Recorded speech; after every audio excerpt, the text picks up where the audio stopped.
Bocah yang satu ini pernah viral di masanya.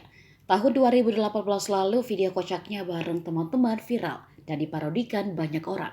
Kala itu dirinya dan teman-teman mengenakan seragam untuk berpose depan kamera.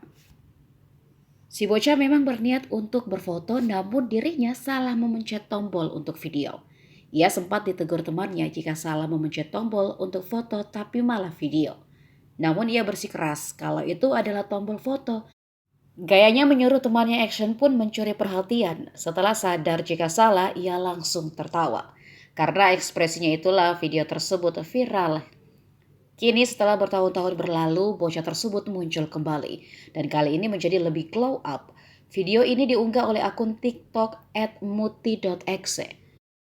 Tampak bocah tersebut sudah semakin dewasa, ia tampak berbeda dengan masa kecilnya dulu.